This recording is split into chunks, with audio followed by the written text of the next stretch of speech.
have faith in God is not a stagnant state. It's a journey. As a believer, we should grow in our knowledge of God and His Word. Walk with Alan Cutting and many other believers as together we walk the believer's journey.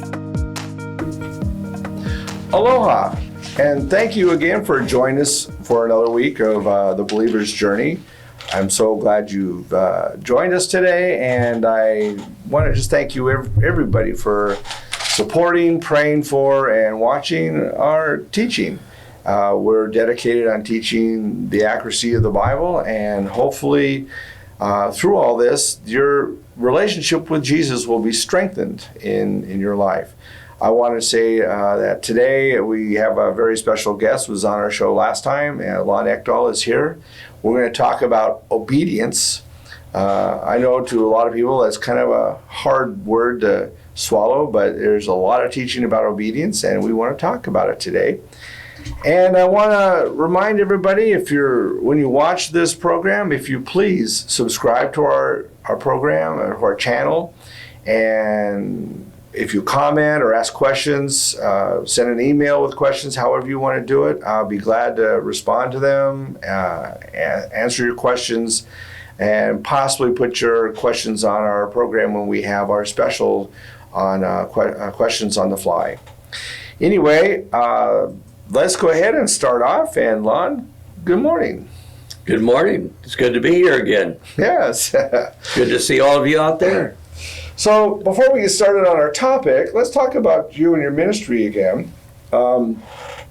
I've known that you've been surrounded, in the time that I've known you, by some pretty incredible people. I mean, we have Jim and Jack and, some really influential people. One thing I learned from you is that you don't, let me say it this way.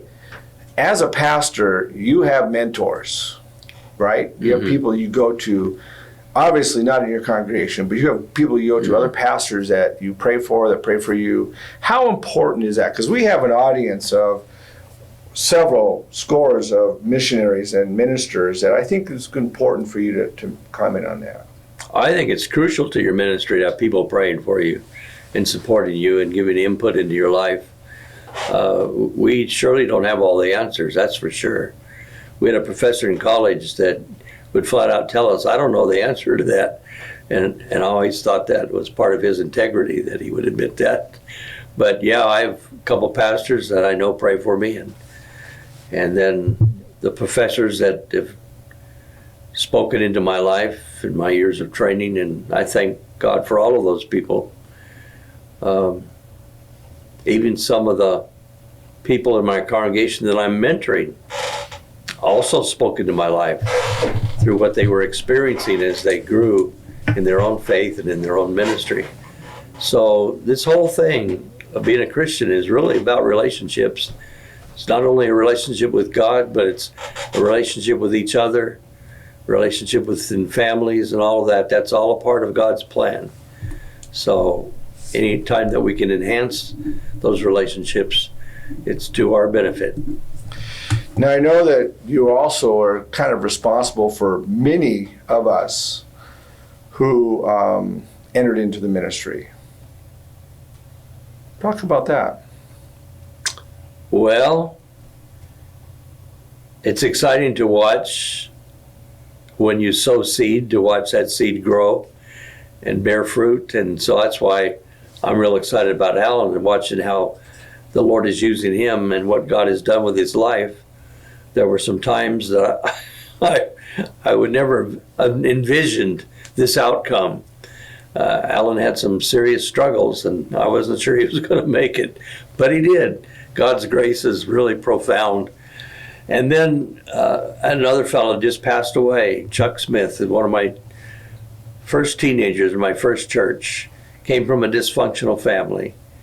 And one day I said to him, Chuck, I'm going to pay your way to youth camp. And when I told my wife that, we were making $50 a week, and she said, you can't afford to do that. I said, I can't afford not to do that. So we sent Chuck to youth camp, and his life was changed. His whole history was changed. And he ended up becoming a minister and pastored several churches and did a great job. And so it's worthwhile to invest in the lives of those that God is at work in already. So it's been a joy to watch God do that. In fact, our last program, you talked about this Marine that gave the $500 that paid for the mortgage. And today he's married to a pastor. Right. He's a pastor's wife, yeah. That's tough for a Marine to swallow. No, he's a great guy. And Karen, the one who's the pastor, of course, I know Karen pretty well, and she's an amazing lady, and she basically has been under your wing even till today. Yeah, that's true, yeah. But she does as much for me as I would ever do for her. She loves people, and if she thinks that you need anything, she's going to get it for you. And she's really a very loving person, good pastor. She's been in her church over 20 years. She's one of the best pastors I know. She's in Southern California. Yeah, what is it? Down there by Long Beach, Westminster. Westminster? Yeah, something like that. Westchester. I don't know. I know. West something. Yeah, Westchester, Westminster. I'm sure she's going to correct us both. You can count on it. But I know out of our teen group, there are some of us that have come out of some real successful areas in our life as adults that owe it to you. I mean, Richard, for example, is one of them. Actually, Reed, some of the people that I grew up with, just come back to you because of your integrity, your walk with God, your non-wavering. It means a lot to those. I mean, you have a testimony to those of us, who do struggle, who do have the situations, and I want you to mention or talk about how important it is to maintain your testimony as a pastor, as a Christian leader and mentor to those who are just new and young in the Lord.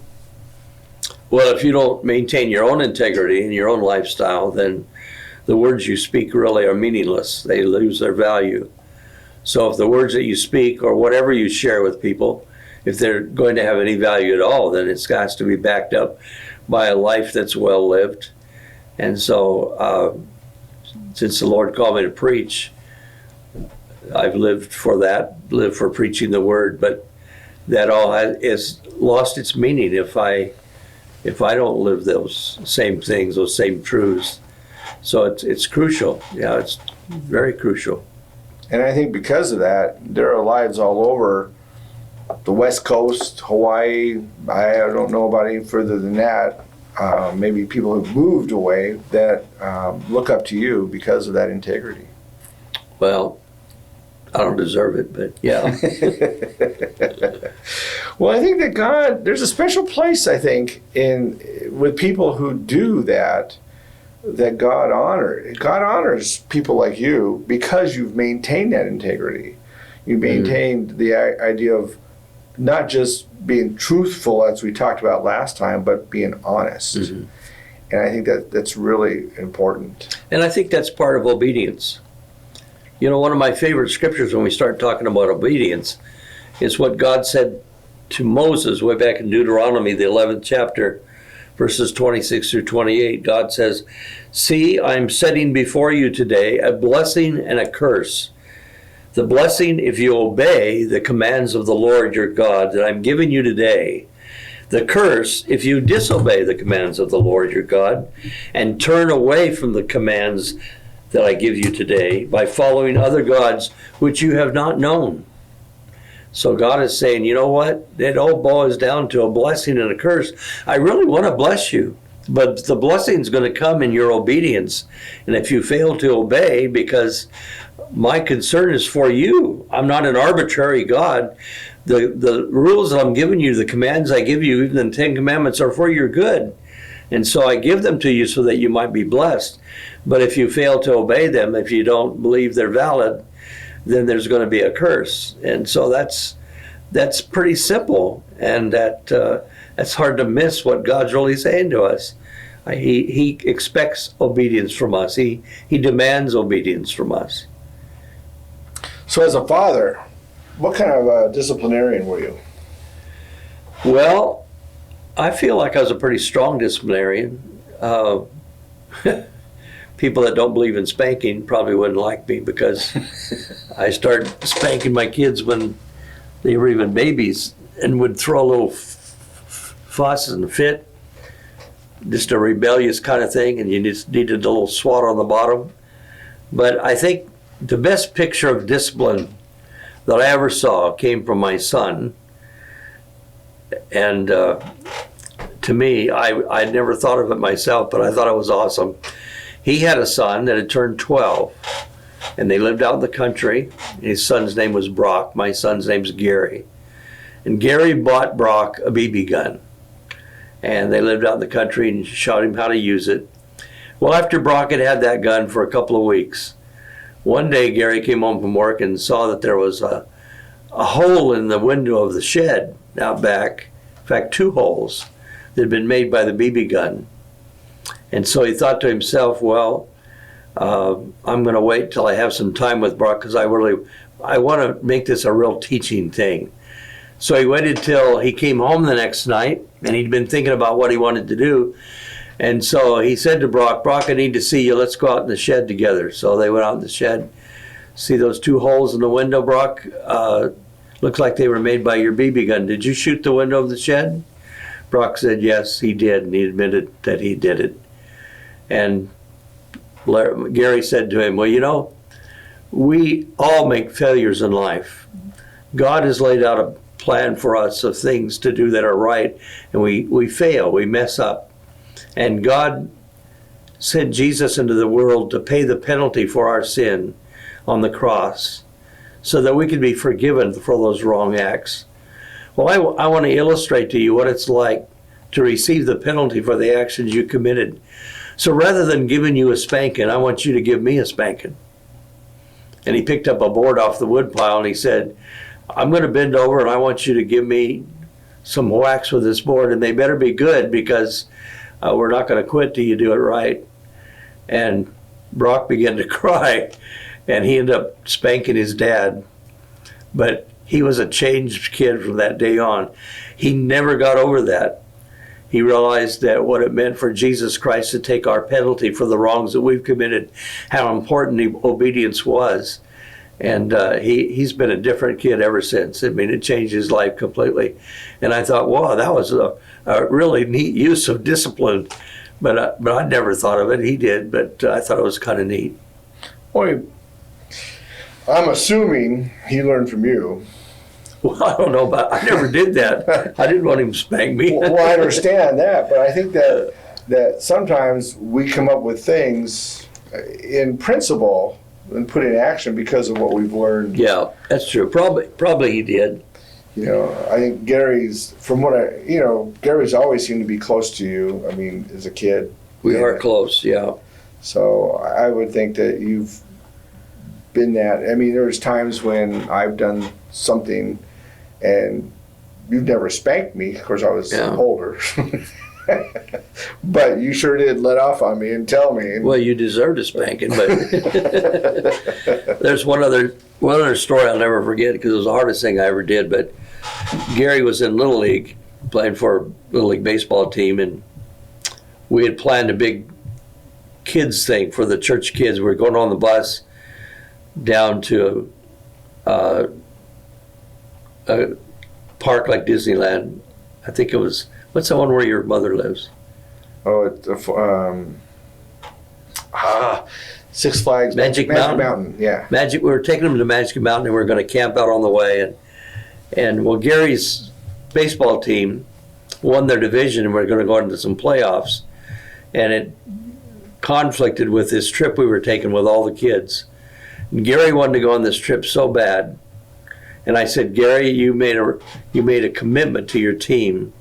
You need to follow through on that commitment, so I'm not going to let you go. I want you to stay here and play out your commitment. And so when we pull out on the bus with all the other kids out of the parking lot of the church, Gary's standing there with tears in his eyes. And I left him, and it was the hardest thing I ever did. And he went ahead and played his baseball games. Now, our trip didn't turn out to be the greatest trip because the bus broke down and a couple other things happened. We didn't even get to follow through on what we planned to do. And so he didn't miss much. But he never forgot that, the idea of the integrity of our word when we commit to something and we promise we're going to be a part of something, to follow through on that, whatever else comes up. And so he learned that lesson, and to this day, he's never forgotten that. I know that one of the things that I look at in Scripture a lot is where it says things like, train up your children in the Lord. Mm-hmm. I've seen that you've almost been, whether you do things right or wrong, but you've been a perfect example of training them up in the Lord. I'm not saying you're totally perfect, but you've been that example. That's been my goal. Well, it's showing it in your children. I mean, obviously the fruit is there, Mm-hmm. Which I think is pretty cool. You don't find, look at ministers or lay people, you don't find a lot of that anymore, where people are training in the Lord. Mm-hmm. I know of too many people will take their kids, drop them off at church, and pick them up after it's done, and they don't go. Mm-hmm. And but from ever since I remember, your kids always in church, always involved, and today they're involved with as an adults. So you did it right, and I think you're a good example for anybody who has children. Well, we tried. And one of the things I really appreciated is that the family events, whether it be at home, I remember coming home from church back when we used to have Sunday night church meetings, which I wish we did still. At least in our church, I wish we did. But coming home and eating, and all of a sudden we'd have ice cream freezes. Diana would sit there and make these ice cream freezes. Do you want root beer or do you want orange?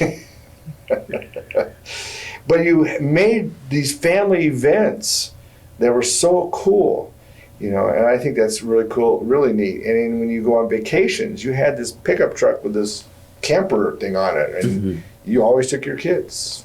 Yeah, we did. And we were always in church on Sunday. Always somewhere. Yeah, and I think, and that's something that Susan and I, when we go on trips, where as a church we can go on Sunday. And where I learned that was from you. Mm-hmm. People go on vacations. So what do we do tomorrow? Oh, well, let's go camping or hiking or whatever. And he says, well, and I'm like, well, we go to church first, and then we do all our stuff. And I learned that from you. So, I mean, you're an influence on your kids. Mm-hmm. I guess I'm saying I'm your kid. Well, you are.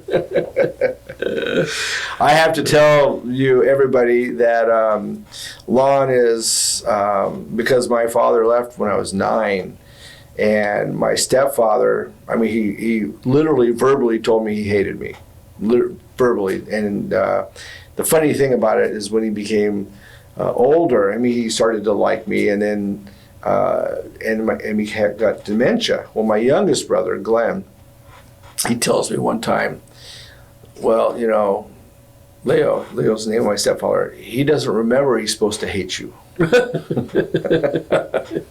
So it became a joke because of all that. But, it's interesting because, you became my dad. You became, my mentor. You became somebody that I look up to. And I didn't have that growing up. And I think that was really important to me in my life. So, and I believe you're probably that to, like I mentioned Karen, you're probably that to Karen, you've been a father figure to a lot of people. And I think that when we talk about obedience, I really believe God put a lot of us in your life for that purpose. I think that your willingness to be obedient to God, to invest in our lives, has blossomed in fruit in our lives and your life to the nth degree. What do you think? Well, I feel like I'm receiving the fruits of whatever we did right. I mean, I enjoy the fact of my kids being so close together and close to the family, close to the Lord. I mean, you got 4 kids. You got a chance that probably one of them are going to be rebel in some way, but that didn't happen. So I'm thankful. I just that's all I can say. I'm thankful. I don't see where I get any credit, because I can sit here and tell you all the mistakes I made, and when my girls didn't understand some things that I did. But it's turned out good. So I thank the Lord for that. Well, when you think that you had a redhead, you should have had a rebellion. Yeah. And then my daughters and our 12 grandkids, 2 of them are adopted, and we love them. And my daughter adopted one when she was 14.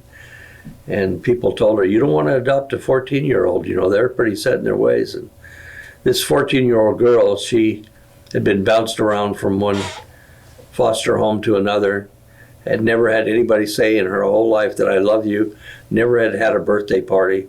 She was just craving love. And when she came into our family, she is blood. She is now 21. She's the most beautiful young lady that I know of. And it's just been so neat to see how God has transformed her life from having drug-induced mother to having been adopted into our family, and watching how she's taken to all that. So it's been neat to see how God uses that. You mentioned on our last program that, I think you mentioned this on our last program, I liked to fight when I was a kid. Yeah, you did. And I think it's because I was just an angry kid. Yeah. Alan would tell me, before he was a Christian, in high school, how he'd walk down the hall and bump into guys just to pick a fight with them. I used to think, this guy's got problems. And I was on the football team, and in my high school, and the linemen, are big guys, and they were just huge. And I'm a halfback, I'm a receiver guy, so I'm just little. And one time, we're playing after the season's over. We're playing, and some guy knees me, and I was so mad. And I'm not afraid of anybody. So the guy's 3 times my size. I just walk up to him, start punching him, and cussing him out. And then finally, the coach comes over, and everything okay? Yeah, and I had to keel over, and but it just was that. There was a time, and this affected me a lot. Our youth group would go on trips, and I mentioned that before. And when Lon took over as our youth pastor, he continued this as going on trips. And one time we went up to the snow. You remember this? Yes. You're laughing. I remember it. So we had our old gang there, and we would gather these snowballs, and we were in Angeles Forest, I think it was. And we noticed that on both sides of the street, all these cars were parked right up, bumper to bumper, going up and coming down. So there's nowhere to park. Well, we were throwing snowballs at each other. We realized, well, wow, let's throw snowballs at cars, because they can't stop. What are they going to do? So we started doing that. We started throwing a snowball at a car. The car would stop. The cars behind it would honk, and they would have to go on. And we were in the clear. It was really cool. Then one time I'm standing there, and with my snowball, the guys that were my age, Reed and Roger and John Brown and all them, they're gone somewhere. So I had the other guys. There's like my brother and Brian Brown and all these other guys standing next to me. And I'm standing there with my snowball, juggling it because it's cold at this time. We've been there a while. And the 2 guys next to me throw this snowball at this car where the guy's window is down. He goes like this, realizing the snowballs are coming, rolls it up, he hits the window and hits the guy in the face. The guy pulls over, the car's honk, he goes down, finds a place to park, comes back up. Everybody is gone but me. I figure I didn't do anything. I'm standing there with my snowball. The guy looks at me and thinks, you think you're pretty smart, don't you? Well, I need to let you know that not only then, but even now, I had a smart aleck remarks for everything. So I looking around, there's nobody there, and I said, yeah, I think I'm pretty smart. So he goes off and starts yelling at me. I didn't pay so much money for a brand new car for some smart little kid to throw a car and ruined my car. I didn't realize water ruined cars, and he's going off and on me, and he backs up and he hits me here and knocks me in the face. I lost it. I started punching him. That guy must have been in his 20s. He was married. His wife was in the car. And I punched him, and we got this big old fight. We slept on the snow. Some other men came along, pulled me off, and everybody's cheering me on because, all his blood was on my shirt and all that. So that was all over and done. Across the street, there you're standing. You remember this. And you're putting ice in the radiator. Do you remember what you said to me? No. I walked up to you. I'm kind of all puffed up. So you kind of looked at me a little, and you looked down and says, so you think you're a big man now, don't you? And I felt this big. I lost my local preacher's license because of that. But what you said to me, realized I was really in the wrong spot. And it had an effect on me my entire life, what you said. That simple little thing. So you think you're a big man. And little things like that you probably don't remember. I do remember after you refreshed my memory. I do remember saying that to you. Those little things affected me later on in life as I matured. It took a while. But the big thing is that you invested your life, your time into me and others. I don't know if there's any others that were worse than me.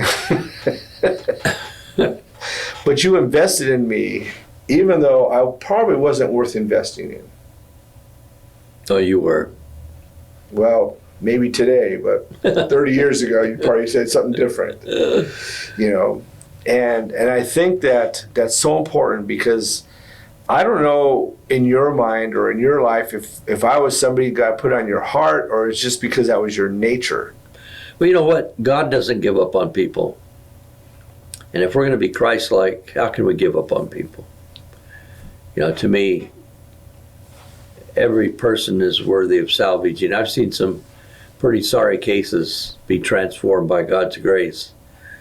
And those are beautiful things. And it's always neat to be a part of that. So I don't think I remember anybody ever gave up on, even the ones that didn't make it. Yeah. So, but I think you need to realize the effect that you have on little things like that, all because of your obedience to God and your investment in people. In those kind of situations, usually we say too much. Really, we need to say very little, but what we do say needs to matter. There was one other time, then we're going to get into our topic of obedience more so. Oh, we are. But there was another guy you took in, his name was Randy. Mm-hmm. And Randy was in some kind of trouble at this point, and he was going to come pick me up from work. I worked at a place called Gemco, and then some guy decided he wanted to fight me.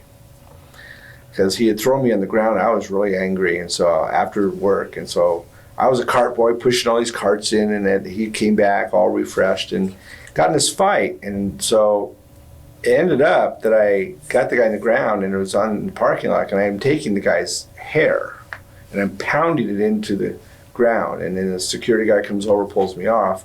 Randy's off in his car watching, and finally I go over there, and we drive home, and there you are. We tell you all about it, and I don't know if you remember what you said. I sure do. Because at this point in my life, I had just, recently got the seizure disorder. And it was real hard on me. I mean, nobody had answers. You didn't have answers. I was getting bothered with God because I don't deserve this. What did I do to get seizures, and it just came. So as we told you the story, and I'm kind of like, yeah, wow. And you looked at me and said, so how does it feel to have seizures and brain damage?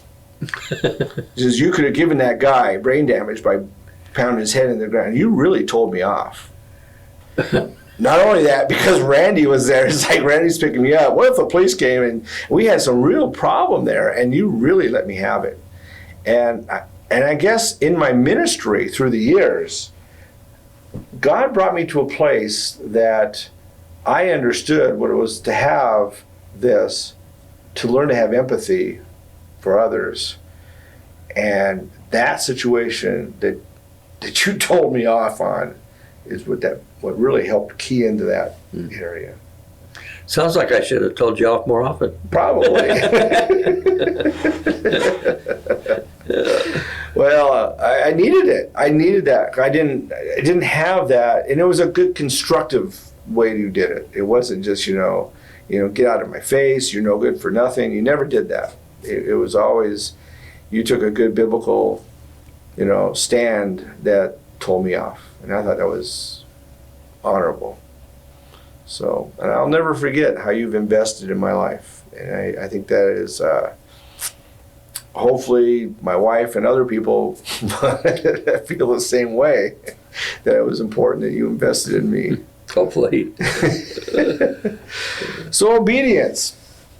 We were talking on the way over here this morning, and I had mentioned that I've always thought that Jesus kind of put on the same level obedience as love. Jesus says that if you love me, you'll obey me, or if you love me, you'll obey my commandments.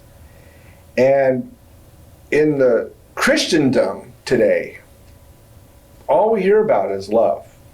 God loves me, God loves the world, God loves everybody. Because of God's love, we'll all go to heaven. Because God loved, we won't go through tribulation. Love, love, love, love, love. And the term obedience, I used to hear that all the time when I was younger, in my teens, 20s. And I don't hear much of that anymore. But Jesus put it on a level with love, and somehow we've dropped that other half. I want you to expound or talk about that and your feelings and your view of that picture. Well, let me do it with a story Of course. that I heard a lady tell. She had married this guy who was very overbearing, and after they'd been married a very short time, he actually took a sheet of paper and wrote down what he expected out of her every day. That she was to have dinner ready at 4 o'clock, and she was to have the dishes all done and this and that. And he made a list and put it on the refrigerator and expected her to obey that to a T and browbeat her over it. And she was miserable. She even went into depression. And then that husband died. And after a couple of years, she remarried. And she married a guy who was very loving and really lavished his love on her. And after they'd been married a couple of years, she was going through some stuff, a bunch of old papers, and she found that list that had been put on the refrigerator. And she looked at that list and she said, you know what? I am doing every one of those. But it's not because I was forced to do it. It's because I really love him and I just want to show my love. And she says, I'm doing all those things now because I want to and because I love, rather than because I was forced to. So when God shares his commands with us, they are all shared in love. It's why, not only the 10 commandments in the Old Testament, but Jesus came along and actually upgraded all those commandments. He actually raised them to a new level. Now it's not just the act of adultery, but to look on a woman to lust after her. It's not what you do, it's the thought in your mind that can bring problems, And God raises us to a new standard. And I think it's in the context then of our relationship with him, which is a love relationship, that when we really sense his love, when it overwhelms us, and we respond with love in our hearts, then we just naturally do what he wants us to do. Like the Bible says, do those things that are pleasing in his sight. So when I honor him with my tithe, my stewardship, when I sing praises to him in church, when I pray to him, whatever I do, when I'm helping my neighbor because I love God, all of that, God just smiles because we've made him happy. I did a teaching recently on the Beatitudes. And I think the way we look at it has a lot to do with how we start to love and honor and live for Jesus. Mm-hmm. We can look at it as, we need to, like you said with this woman, you do it because you're forced to. And sometimes we feel like God's forcing us to doing these things. But there's a point in there where it talks about the desire of your heart and our desires. So if we desire to honor him, we desire to do the things that the Beatitudes teach, to be a peacemaker or whatever it is, it becomes more of the idea we're, like you said, we're being obedient, but because of our desire and our love for him, not because we're being forced to. And I think the Old Testament's the same way. I mean, God gave us the commandments to teach us how to live in a relationship. It's all out of love. It's all out of, a perspective of uplifting one another. And getting ready for this session, I thought it was interesting that we know the Bible says, children obey your parents. But right near that, then it says, fathers, do not exasperate your children. Instead, bring them up in the training and instruction of the Lord. And I thought that's interesting. It gives children the responsibility to obey, but rather for fathers to take that, so you need to obey me. God says, don't exasperate your children. Bring them up in the nurture and the instruction of the Lord, And this thing of obedience, at some weddings, the ladies don't want those words in the wedding vows to love and obey their husbands, because husbands say, you're supposed to obey me. That's not the attitude that God put that together with. We're supposed to love our spouses like Christ loved the church. And if we love like that, they'll have no problem with obeying. But we get it so messed up when we try to put it into our own framework. It just doesn't work. Yeah. I actually use Ephesians 5 in marriages, and a lot of ladies just do not like this. I go, well, let me explain it to you. So I talk about submitting to your husbands as unto the Lord. It's the whole idea is perfect cycle. And but when I get to the husband or the future husband, I says, the heavy's on you. That's right, it is. It is. Yeah. And I tell him, it says to love your wife as Christ loved the church. And the problem is our definition of how Christ loved the church is altered what was reality. And I learned it. I didn't learn that, but I learned this one other passage from Reuben Welch in 1 John 3:16, where it says, this is how we know love, that we ought to lay down our lives for the brethren. And he put this in one of his books, We Really Do Need Each Other. He said basically, that doesn't mean that we're supposed to go out and die for one another and kill each other. We have just a bunch of dead Christians, basically. We aren't really laying down our lives. And he talked about what it was to lay down our lives. And so I started reading more in John. In 13 it says, Jesus gave us a new commandment that we love one another as he loves us. And people answer, how did Jesus love us? Well, he died on the cross. Well, no, he's talking. He hadn't died on the cross yet, hadn't gone. So he's telling us to love as he is loved. So we need to define that. So when we talk about Ephesians, how did Jesus love the church? Well, he prayed for them, spent time with them, fed them, healed them. He washed their feet. He was a servant. And then these girls want to get married. Yes! But it's this whole cycle that brings us to the idea of desire, that we want to be submissive, we want to love, we want to give of ourselves. And this idea of we give 50-50 is a bunch of garbage.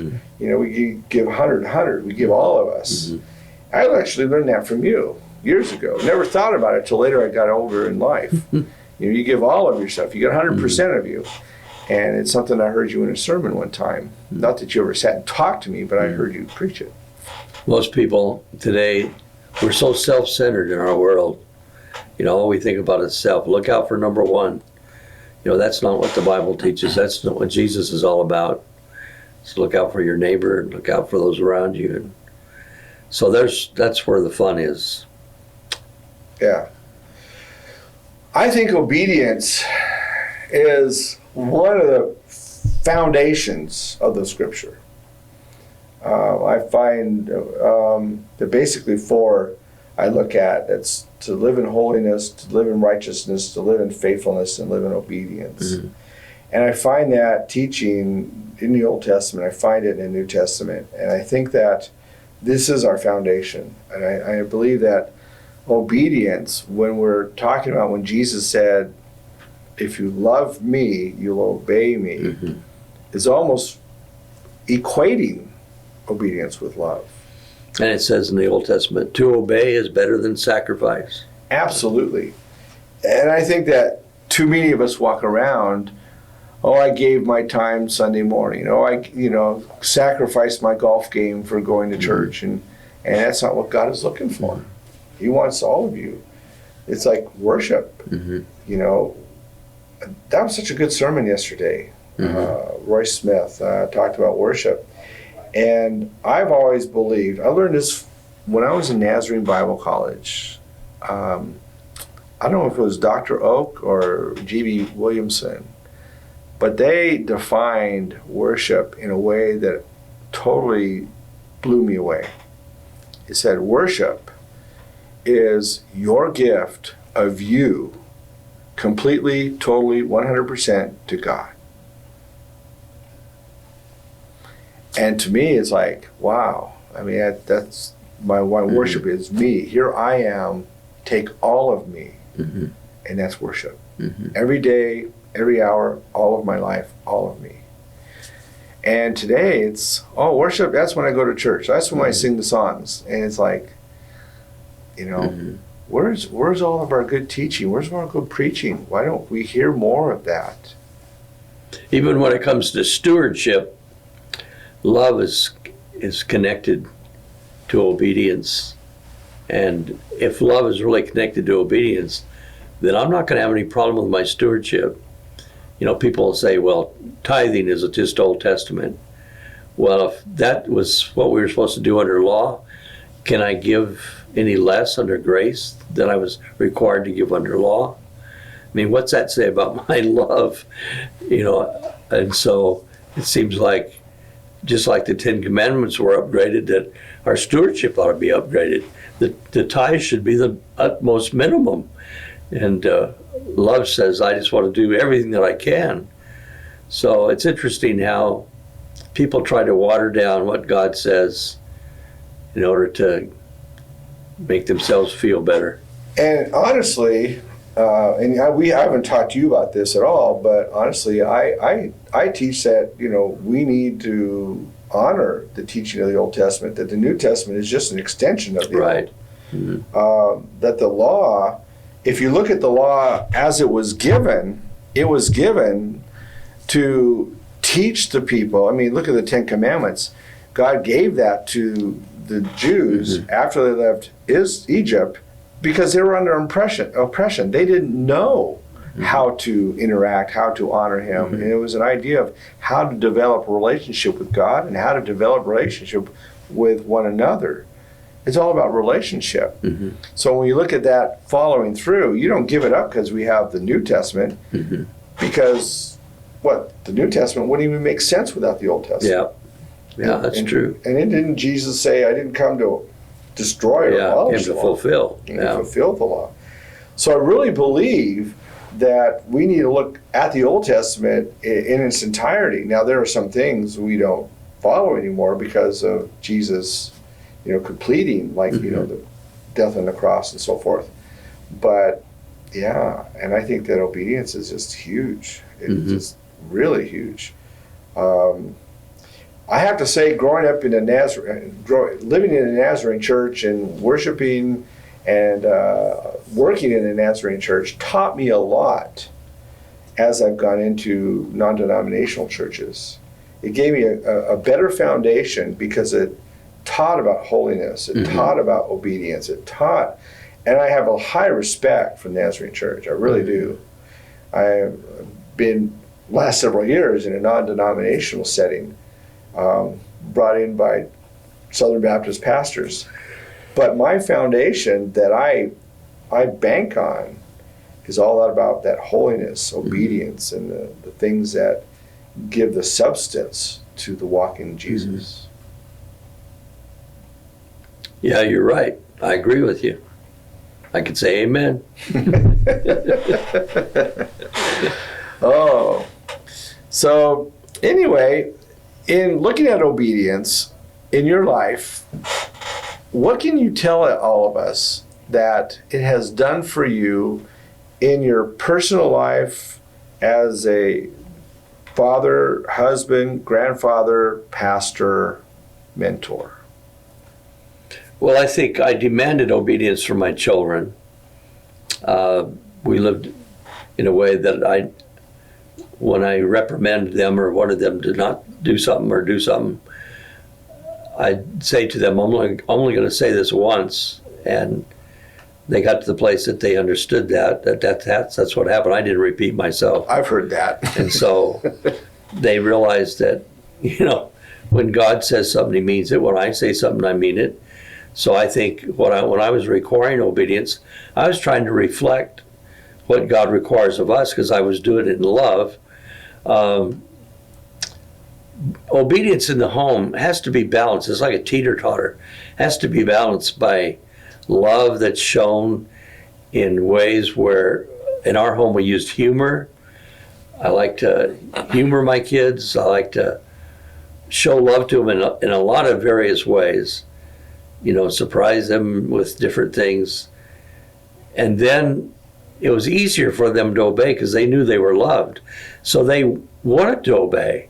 You got a lot of kids in homes today that don't want to obey. And they need to be motivated to want to obey. You can still end up disobeying even if you want to obey, but that can be more of a mistake. But my kids wanted to obey. They loved to obey because the things went well in the home when everybody did what they were supposed to do. So I think that what we as parents are to do is to reflect what God requires of us. God loves us immensely. He likes to surprise us. He likes to do things for us. But like he said to Moses, when you obey, you're going to get a blessing. The curse comes when you ignore what I'm telling you. So it comes down to the words of the Father. And of course, Alan said, that we really need to be in the Word if we're going to be everything that God wants us to be, and that's true. So this whole obedience thing, whether it's just in our relationships here on earth or our spiritual relationships, one reflects the other, and it's all tied together. You can't really separate them. So when you see a family where the parents are very permissive, there is no obedience, and kids are spoiled, there's also a reflection of their spiritual weaknesses. And so they're all tied together. And I used to tell people, even in the church, the people that I could count on in the church were the ones that had a lot of crises in their life, things that they'd had a hard time going through, and they just trusted the Lord. The people that had everything good happen to them and never really had much of a crisis in their life were people that were worthless when it came to serving in the church. They really didn't do nothing. And so I thought, it's the crisis in our life that makes us what we are. So don't downplay those times when we have to go through something that's difficult, because that's really what's going to make you what God wants you to be. And as a pastor, your obedience, how's that affected your ministry? Well, I don't think it's different for a pastor than, I think pastors really aren't on a different pedestal. God may demand more of us, but the same things apply, the same principles. I don't think you have to have different principles for pastors. I think it all works together. I believe that your ministry, I have said on my program in the past that I think that you're probably the most successful pastor I have ever met and known. And recently I attended a church where we had 25,000 members. Now, I know you haven't had a church with 25,000 members. Not even close. But what I mean by success, I don't think success comes by numbers or monetary giving. I think success comes from actual obedience to God in all things and faithfulness in following through what God has handed to you and being open and sensitive to what God is opening to your life. And I think that's what I mean by that. Pastors that I have worked for, pastors that I have attended and been a lay pastor to, associate to, I think there's a big difference between, oh wow, look at the numbers. Oh wow, look at this, opposed to, well, look what God has done and the miracles that He has provided for us to learn by and grow together. And that's what I see in you and your ministries. You left Maui and you went to a church that was in really bad shape in Escondido. And God did some amazing things. Why? Because you were obedient to Him. And people will remember that forever. This church that Alan's talking about, the problem was they had this huge indebtedness. They'd built a new church and they'd lost some people, and the church was not big enough really to support the building they had or the mortgage they had. And so they were paying interest-only payments on the mortgage and getting nowhere. The mortgage was given to the church by a private party. It wasn't a bank mortgage, and it was all due and payable at a certain time. Well, when they were calling the new pastor, this mortgage was due and payable in 3 months, and they didn't have any money. And so when I interviewed by the board, they said, so what's your plan to help us meet this mortgage demand? And I said, I don't have a plan, but if the Lord is in this call and wants us to come here, He has a plan. So anyway, they called me and we came to the church, and almost right away the Lord gave me this idea, that really we didn't have any answers. So I told the church that every time we prayed, whether it's a pastoral prayer or the dismissal prayer, we're going to tell the Lord that we had a crisis as a church, this need for this mortgage to be met.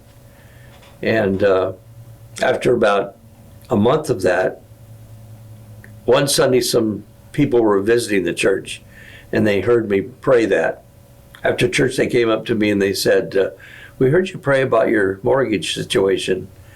Our church was in the same situation, and we found this company that they told me about, the Lane Foundation, and said they really helped us. Spiritual congregation, spiritual company that was developed by some Assembly of God people. And so they gave me a telephone number. I called them. They came and met with our board, and we had like a revival that night just talking with them. It was amazing. And to make a long story short, they went back and met their board, and they funded it all within 1 week of its due date. And after they funded it, it was done in such a way that we were paying huge interest on this loan, and the interest dropped in half, and we were able to pay principal and interest payments. And now that church has burned the mortgage; it's all paid off. But it was a miracle. It really was a miracle. And I thought, the Lord did that. All I did is said, we're just going to pray about it every time we pray. And so I love those exciting things that God does, that we can just take our hands off and let Him work. And you didn't have to finagle, fire people, build, try to do a big raise money thing. It was all about God. Yep.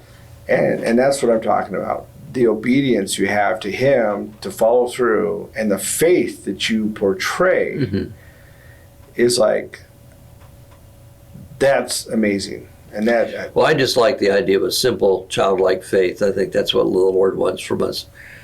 And like little kids say, my dad can do anything. Well, my God can do anything. I'm going to get off the topic a little bit, and then we'll get right back in real quick. We have 5 minutes left, and you were talking about your kids and raising them and the discipline and things. What's really unique, and I want everybody to hear this, Lon has 4 children who are totally all different. I mean, as black as to white, you have all these different, personalities. And sometimes for a lot of parents, that's tough to deal with. So, it's refreshing. But they're all different, Steve. And see, the attitude you take is so nice, because there are parents that have a harder time because of that. And I talked about the fact that they're different and how it's refreshing. And But one of my daughters, if she got in trouble, even if we sat down to talk to her about it, as soon as we started talking, she'd be crying. The other one, we had to beat her to death before she ever repented. No, I'm just kidding about that. But they are really different, totally different. And we love each other. They love each other. They get along good. It was just neat to me. All the kids are different.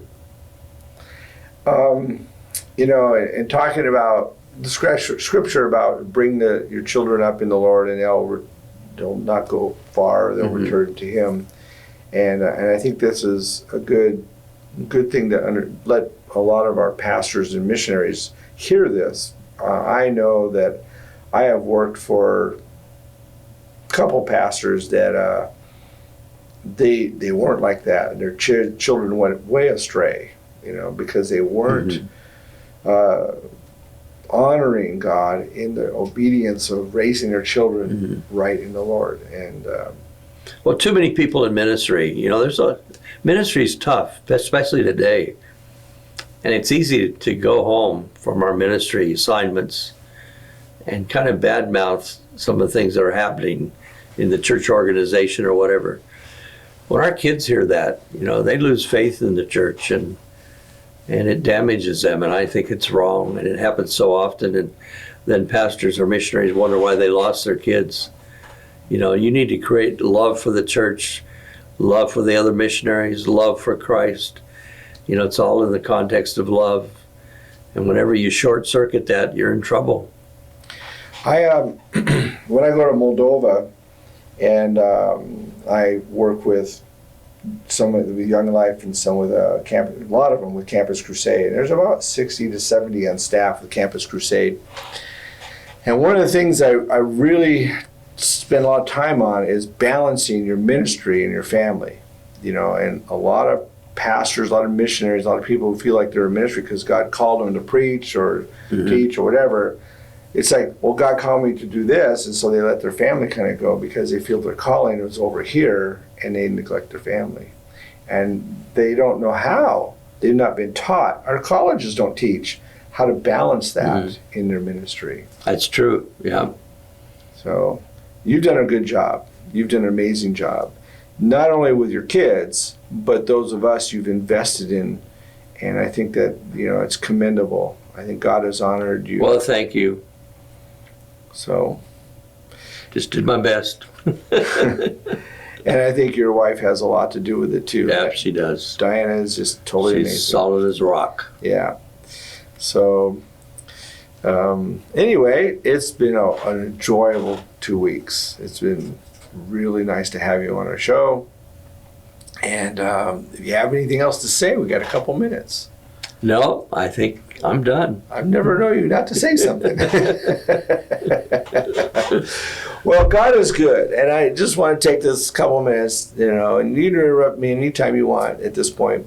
He is good. I really think that when we look at obedience, we look at being faithful, we look at righteousness and holiness, it's important that we understand that God doesn't, it's not important for Him to hammer us down to do these things and live this way.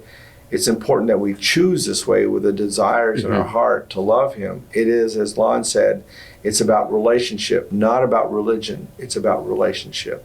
Christianity is not a religion. It is a relationship.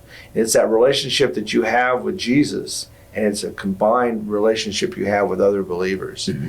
And the Bible teaches us not just New Testament, but the same way as in the Old Testament, the way we honor God, the way the Jews honored one another and lived with one another. It's all the same. It doesn't change. So as we go from this, I challenge you to look up scriptures that talk about obedience, talk about honoring God, talk about love, and adding obedience to this. So we see that it's a matter of desiring to worship Him, honor Him, live for Him. And I think you'll notice your life will change in amazing ways when you live That's true. in this way. That's true. You're absolutely right. Well, thank you. So, everyone, you all have a wonderful day, a wonderful week, and may God bless you.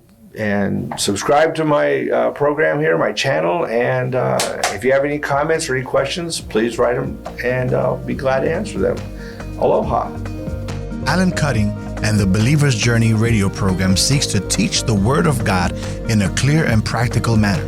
For more information, please visit the podcast page at am630theword.com.